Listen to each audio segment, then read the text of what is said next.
주일 청년부 예배 나오신 여러분들을 환영하고 또 축복합니다. 오늘은 특별히 예배 가운데 성찬식이 진행되죠. 우리 모두가 경건한 마음으로 또 성찬식 참여하고 말씀 가운데 또 성찬 가운데 은혜가 있기를 바랍니다. 제가 기도하고요, 함께 말씀 보겠습니다. 하나님, 이 시간 청년들이 모여서 함께 예배를 드립니다. 주의 말씀이 기뻐 이곳에 와 주의 말씀을 듣습니다. 주의 은혜가 있는 시간, 주의 축복이 있는 시간, 말씀이 우리를 사로잡는 귀한 시간 되게 도와주옵소서. 예수님의 이름으로 기도드립니다. 아멘. 예수님께서 사역을 시작하셨습니다. 예수님께서 사역을 시작하시며 많은 사람들에게 말씀을 선포했습니다. 그 말씀이 듣는 사람들에게는 큰 충격으로 다가왔습니다. 예전에 들어보지 못했던 말씀이 들려졌기 때문이죠. 그래서 사람들이 그 예수님의 말씀을 들으려고 각처에서 몰려들었습니다. 예수님이 말씀을 전개했을 뿐만 아니라 예수님께서 권능과 기사와 이적을 행하셨습니다. 죽은 사람을 살려내시고 아픈 자를 고치시고 병든 자와 귀신 들린 자를 회복시켰습니다. 그야말로 예수님의 이 놀라운 기적을 보고 사람들이 다 놀랐습니다. 그래서 예수님이 가는 곳마다 사람들이 벌떼처럼 몰려들고 요즘으로 말하면 인기남이 되었습니다. 그래서 모든 사람들이 주목하는 사람이 되었습니다. 예수님께서 얼마나 많은 사람들이 주목을 받았는가, 누가복음 5장 15절은 이렇게 기록하죠. 예수의 소문이 더욱 퍼짐에 수많은 무리가 말씀도 듣고 자기 병도 고침을 받고자 하여 모여오되, 이렇게 기록합니다. 수많은 사람들이 왔답니다. 셀 수 없이 많은 사람들이 예수님의 말씀이 있는 곳, 예수님이 가는 곳마다 따라왔습니다. 여러분 아시는 것처럼 어떤 사람들의 친구가 중풍병이 들렸습니다. 예수님이 왔다는 소식을 듣고 그 친구들이 병든 친구를 예수님께 데려가기 위해서 침상에 이렇게 묶어가지고 예수님께 데리고 갔습니다. 그런데 얼마나 사람들이 많았던지 인파를 헤치고 예수님께 갈 수가 없었습니다. 그만큼 사람들이 많이 모였습니다. 그래서 결국 인파를 뚫지 못하고 지붕 위로 가서 지붕을 뜯어내고 친구를 달아내린 사건, 아마 여러분들은 아실 겁니다. 그래서 예수님께서는 가는 곳마다 사람들이 모였고 예수님이 선포할 때마다 사람들이 수많이 모여 예수의 말씀을 듣기를 소망했습니다. 오늘 본문을 보면 예수님께서 성과 마을을 두루 다니시며 복음을 전거했다, 그렇게 기록하고 있습니다. 성과 마을, 성이라는 것은 비교적 큰 도시를 말합니다. 마을이라는 것은 아주 작은 동네를 말하죠. 예수님께서는 큰 도시로 가셨을 뿐만 아니라 아주 작은 마을, 우리로 치면 외딴 섬이라든가 아주 두메산골 작은 동네까지도 예수님께서는 가신 것입니다. 예수님께서는 가는 곳마다 사람들이 모여오고 수많은 사람들이 예수님의 말씀을 들으려고 그를 찾아왔는데 예수님께서는 왜 수고스럽게 그 산골까지 일부러 가시는 걸까요? 굳이 산골로 가지 않아도, 아주 작은 동네 가지 않아도 예수님이 가는 곳마다 많은 사람들이 모여왔고 그들에게 복음을 충분히 증거할 수 있었습니다. 그럼에도 불구하고 예수님께서는 작은 마을을 찾아다닌 것을 그치지 않았습니다. 왜 작은 마을을 가실까? 큰 곳에 가도 많은 사람들이 모이는데 왜 사람들이 별로 살지 않는 작은 곳에 예수님은 가실까? 예수님께서 그 작은 마을에 가신 이유는 그 작은 마을에도 예수의 복음이 있어야 되는 한 영혼이 있기 때문이죠. 하나님의 말씀을 들어야 하는 예수님께서 찾으시는 한 영혼, 그 영혼이 저 외딴 산골짜기에 있기 때문에 주님께서는 큰 도시를 갈 뿐만 아니라 작은 도시도, 작은 마을도 산을 넘고 고를 넘어 가시는 거예요. 예수님께서는 한 영혼이 있는 곳이라면, 그 영혼을 구해낼 수 있는 곳이라면 우리 주님께서는 어디든지 마다하지 아니하시고 가셨어요. 그 사마리아 여인, 그 한 여인, 그 딱 한 명을 구원하고자 주님께서는 온종일 걸어서 뜨거운 햇볕을 맞고 그녀에게로 가지 않습니까? 우리 주님께서는 한 영혼이 있다면 어디든지 어떤 상황이든지 마다하지 아니하시고 가셨어요. 사랑하는 여러분, 이것이 바로 우리가 왜 선교를 해야 하고 우리가 왜 전도해야 하는지를 가르쳐 주는 겁니다. 우리는 왜 전도해야 할까요? 우리는 왜 저 산골짜기에 할아버지 할머니만 살고 있는 저 외딴 섬에 우리는 왜 복음을 증거해야 할까요? 우리는 왜 이름도 한번 들어보지 못했던 저 먼 나라의 먼 도시에 왜 우리는 그곳에 선교를 하러 가야 하고, 왜 우리는 그곳에 우리의 재정을 쏟아붓고, 왜 우리는 그곳에 우리의 에너지를 쏟아야 합니까? 그곳에 바로 주님이 찾으시는 한 영혼이 있기 때문이죠. 경제적인 법칙에 의하면 그 한 영혼을 구원하기 위해서 많은 재정을 투입하고 많은 사람들이 가는 것은 낭비겠죠. 그러나 우리 주님은 그것을 낭비라고 생각하지 않으십니다. 천하보다 귀한 한 영혼을 구원하기 위해서는 예수님께서는 하늘의 영광도 버리시고 자기의 존귀함도 버리시고 십자가에 죽으시지 않습니까? 예수의 한 영혼을 사랑하는 마음이 있다면 우리는 이 땅에서 그 한 영혼을 구원하기 위해서 전도하고 선교하는 그 일을 그쳐서는 안 될 것이에요. 사랑하는 여러분, 여러분들 하나님께서 이 온 땅을 두루 다니시며 주의 마음을 녹아내어 여러분들이 여기에 있다는 사실을 믿으십니까?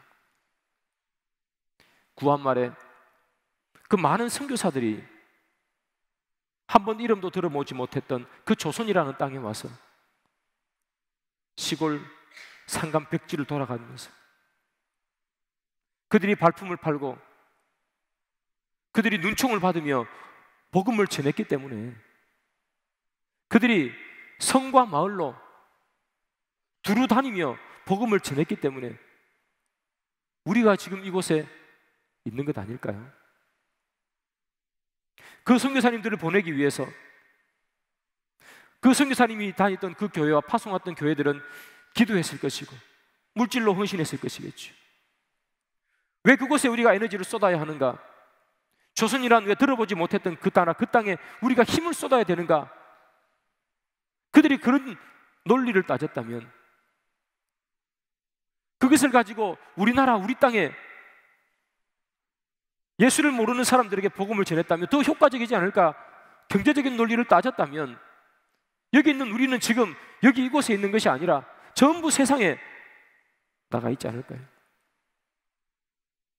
왜 우리는 전도해야 되고 왜 우리는 선교해야 되는가?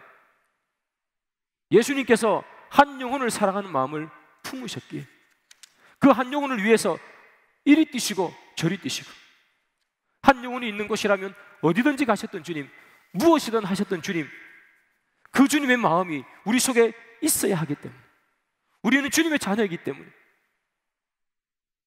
여러분들의 마음 속에 그 주님의 마음이 고스란히 담겨 있기를 소망합니다. 주님의 마음, 한 영혼을 사랑하는 마음, 한 영혼을 사랑해서 내 마음을 줄 수 있는 그런 귀한 마음들이 여기 있는 모든 청년들 가운데 넘치기를 소망합니다. 예수님께서 성과 마을로 두루 다녔습니다. 홀로 다니신 것이 아니라 오늘 본문에 보니까 예수님의 제자들도 함께 다녔고 그리고 여인들도 함께 다녔습니다. 오늘 본문에는 특별히 예수님과 함께 다녔던 여인들의 이름이 기록되죠. 3명이 등장합니다. 막달라 마리아와 요한나와 수산나, 이 3명입니다. 먼저 막달라 마리아를 살펴봅니다.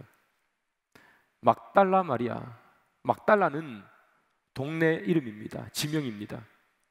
그래서 막달라라는 동네에 사는 마리아가 바로 막달라 마리아입니다. 이 막달라 마리아는 7 귀신 들렸다, 오늘 본문에 기록되어 있었죠. 우리말로 하면, 쉽게 말하면 미쳤다, 그런 이야기입니다. 미친 여인. 그래서 이 여인은 예수를 만나기 전에는 그녀가 무엇을 하고 무슨 말을 하는지 알지 못했던 여인이에요. 자기 정신이 아니니까. 악한 영에 사로잡혀 그녀의 마음이 온통 빼앗겨 버렸으니까. 그는 속칭 미친 여자로 살았기 때문에 본인 스스로 무슨 행동을 하는지 무슨 말을 하는지 아무것도 몰랐습니다. 그런데 예수님께서 그녀를 만났습니다. 그리고 귀신을 쫓아냈습니다. 그녀는 귀신에서 해방되었습니다. 해방되니 자기가 누군지 모르고 살았던 인생에서 변화가 되어서 내가 누군지 깨닫는 인생이 되었습니다. 나는 누군가? 나는 이제까지 무엇을 했던가? 나는 무슨 말을 하고 살았던가? 자기가 누구인지 깨달아지기 시작했습니다. 그리고 그녀에게 이런 선물을 준 사람이 예수라는 사실을 알게 되었습니다.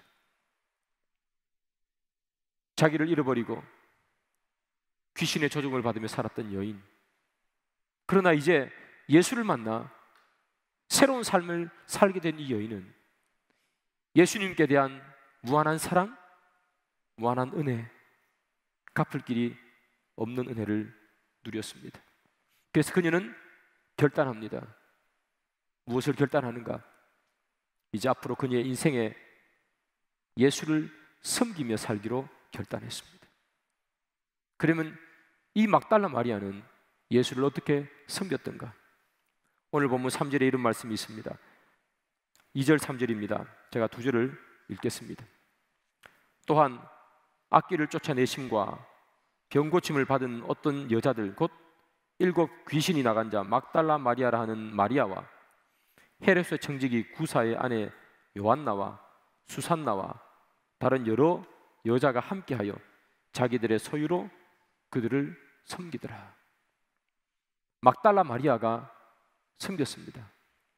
섬기기로 작정했습니다. 어떻게 섬겼습니까? 여기 나오는 이 섬기더라라는 이 단어는 시제를 보면 미완료 시제입니다. 학교에서 배워서 알겠지만 미완료는 완료되지 않았기 때문에 계속 진행되는 내용들입니다. 섬겼더라.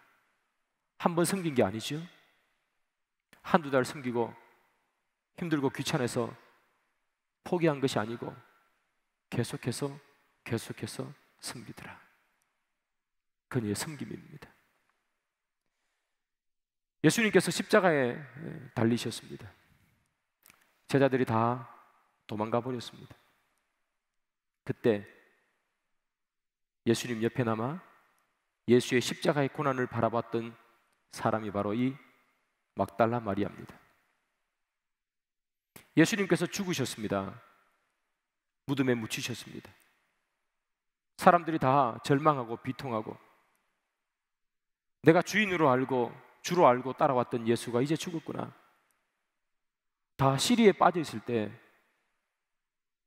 죽은 예수님에게 향유라도 붓기 위해서 무덤 앞에서 서성였던 여인이 바로 이 막달라 마리아입니다.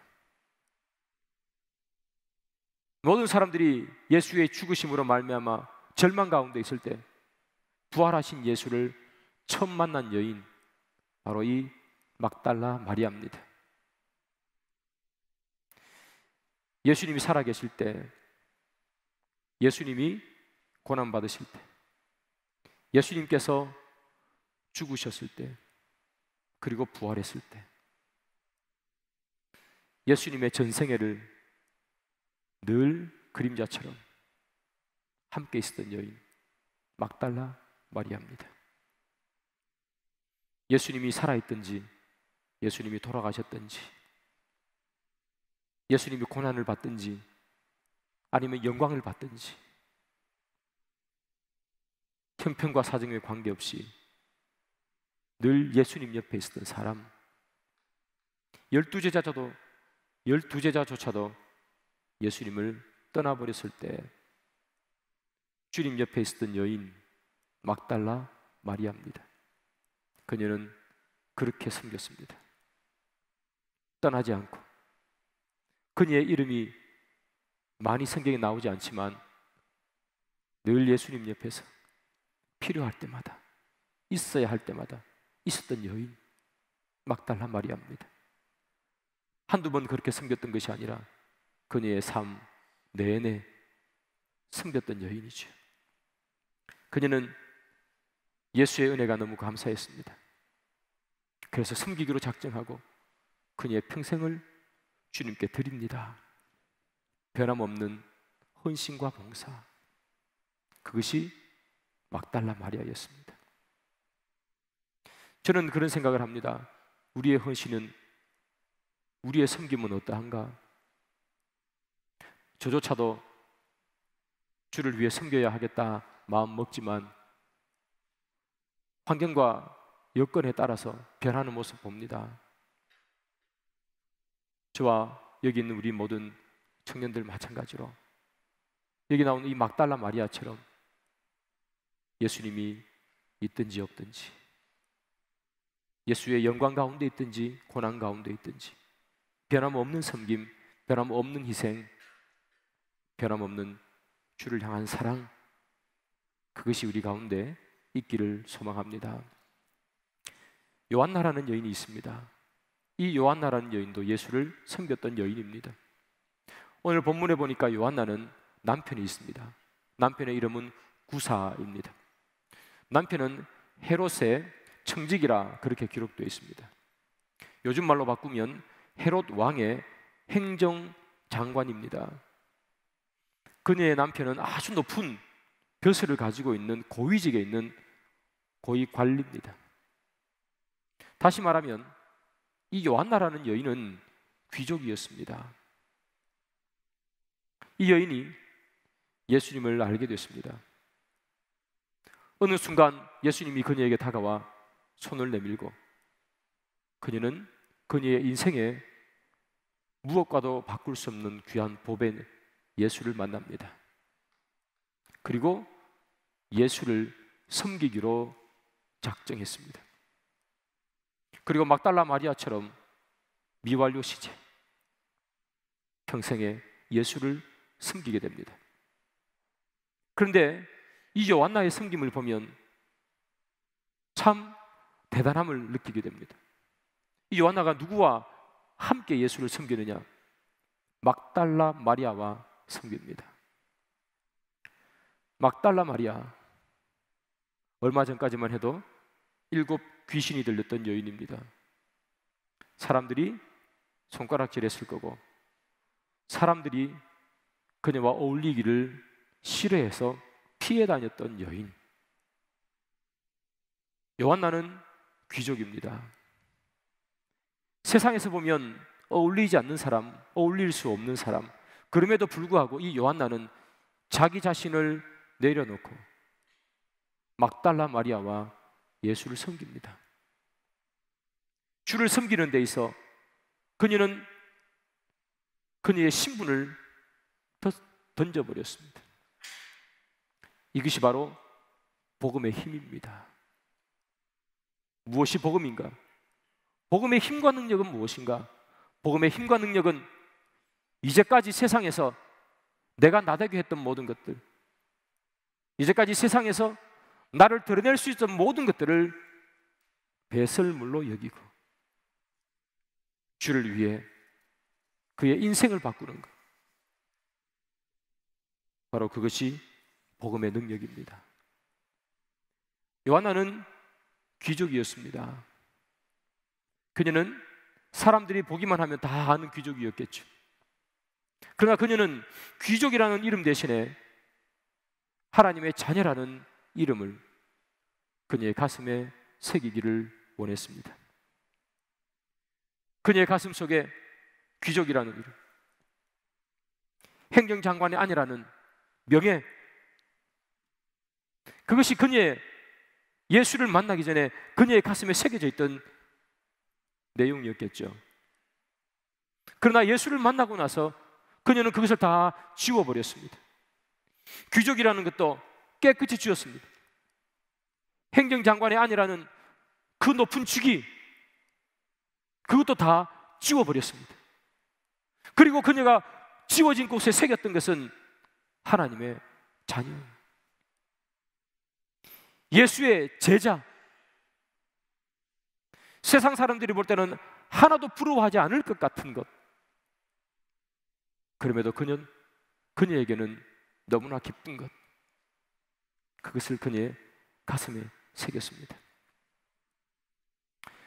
그녀는 귀족이었기에 가진 것이 많았을 것이겠죠. 요즘으로 치면 그녀는 그것들을 가지고 쇼핑도 하고 이곳저곳 다니며 여행도 하고 편안한 삶, 편안한 인생을 즐기며 살 수 있었습니다. 그런데 그녀는 그 모든 것들을 다 포기했습니다. 예수를 따라서 성과 마을로 두루 다녔습니다. 예수님께서 성과 마을로 다닐 때에 그도 함께 다니며 섬겼습니다. 아마 그녀가 처음 경험해보는 것일 것입니다. 그 작은 마을, 그 두메산골, 때로는 산을 넘고 때로는 골짜기를 지나고 때로는 깊숙한 숲을 지나가는 힘든 순간들, 그러다니며 그녀의 발에는 온통 흙먼지가 묻었겠죠. 때로는 아마 제때 밥을 못 먹었을 수도 있겠습니다. 그녀가 태어나서 단 한 번도 경험해보지 못했던 것, 그러나 예수 때문에 그것을 경험하게 됩니다. 그럼에도 불구하고 그녀는 예수를 따라다니며 예수를 섬기기를 포기하지 않습니다. 왜냐하면 그녀를 기쁘게 하는 것이 바뀌었기 때문이죠. 예수를 믿기 이전에 그녀는 그녀가 가지고 있는 것, 그녀가 소유하고 있는 것으로 즐기며 그렇게 여유롭게 사는 것이 그녀의 인생의 기쁨이었을 것입니다. 여기 가슴에 사람들이 볼 때 탄성을 내지를 만한 아름다운 것들, 멋있는 것들을 새기며 그렇게 살아가는 것이 그녀의 기쁨이었을 것입니다. 그러나 예수를 만나고 그녀는 변화됩니다. 세상의 것이 그녀를 기쁘게 하는 것이 아니라 비록 그녀의 발에 흙먼지가 묻어도, 그녀의 다리 많이 걸어서 부러터도, 그럼에도 불구하고 주님과 함께 할 수 있다는 것, 복음을 증거할 수 있다는 것, 내가 희생해서 저 산골에 예수의 복음이 필요한 그 사람에게 복음이 전해지는 것, 그것이 그녀에게 기쁨이었습니다. 새로운 기쁨이 그녀에게 찾아왔습니다. 이전에 알 수 없는 기쁨, 세상 사람들이 알 수 없는 기쁨, 그 기쁨이 그녀에게 찾아온 것입니다. 그래서 그녀는 조금도 주저하지 않고 옛삶으로 돌아가기를 거부하며 주님과 함께 복음의 길을 떠났던 여인 요한나입니다. 오늘 본문을 보면 막달라 마리아와 이 요한나가 함께 예수를 따라 복음을 증거하며 섬기고 있습니다. 얼마나 아름답습니까? 함께 할 수 없을 것 같은 그 두 사람이 복음 때문에 하나가 되고, 복음 때문에 그들을 희생하고, 저 산골에 있는 예수 모르는, 그래서 예수가 필요한 한 영혼에게 복음이 전거되기 위해서 그들도 함께 복음의 아름다운 발을 내디뎌가는 여인들, 그것이 진짜 변화된 사람들의 모습 아니겠습니까? 사랑하는 여러분, 우리 여긴 예수를 믿는 사람들로 모여 있지 않습니까? 우리는 무엇이 변했고 어떤 것이 변해가고 있습니까? 여러분을 자랑스럽게 만드는 것은 무엇입니까? 내 가슴에 새길 만한 아름다운 것이 무엇입니까? 좋은 대학교, 좋은 직장 중요합니다. 그러나 진정 우리가 우리의 가슴 속에 새겨야 하는 것은 하나님의 자녀, 복음 때문에 기뻐하는 우리의 마음을 우리는 우리의 가슴 속에 새겨야 할 줄 믿습니다. 오늘 나오는 이 막달라 마리아와 요한나가 그것을 보여줍니다. 말씀의 결론을 맺습니다. 사랑하는 여러분, 예수님을 사랑하십니까? 예수님을 믿고 예수가 나의 구주가 되심을 믿습니까? 그렇다면 여러분, 내가 무엇을 향해 달려가고 있는지, 나를 기쁘게 하는 것은 무엇인지, 내가 내 가슴 속에 새겨 사람들에게 보여주고 싶은 것은 무엇인지를 살펴봐야 합니다. 막달라 마리아와 요한나처럼 내가 희생하고 헌신하여 아름다운 복음을 전하는 발이 되어서 하나님을 알지 못하는 그 한 영혼에게 복음이 전거되는 것, 그것이 저와 여러분들의 기쁨이 되고 소망이 되고 삶의 이유가 되기를 주님의 이름으로 축복합니다. 기도하겠습니다. 하나님, 이 시간 주의 사랑하는 청년들이 이곳에 모여 함께 예배를 드리며 주의 말씀을 상고했습니다. 우리의 기쁨은 무엇인지, 나의 인생길은 어디를 향해서 걸어가고 있는지, 더 큰 세상, 더 넓은 세상, 더 멋진 세상으로 우리는 걸어가고 있는지, 아니면 그 작은 산골이라도 한 영혼을 위해 우리는 걸어가고 있는지, 우리의 삶이, 내 인생의 기쁨이 변화되기를 소망합니다. 나 때문에, 나의 희생 때문에 예수의 복음이 진해지는 것이 우리의 인생, 내 삶의 목적이 되게 하여 주옵소서. 예수님의 이름으로 기도드립니다. 아멘. 이 시간에는 계속해서 성찬의 예식을 거행하겠습니다. 성찬은 예수님께서 우리를 구원하기 위해서 그의 몸을 그리고 그의 살을 우리에게 주시는 것을 기념하는 그런 시간입니다. 사랑하는 청년부 여러분, 성찬을 대할 때 경건한 마음과 거룩한 마음으로 성찬을 대하시기를 소망합니다.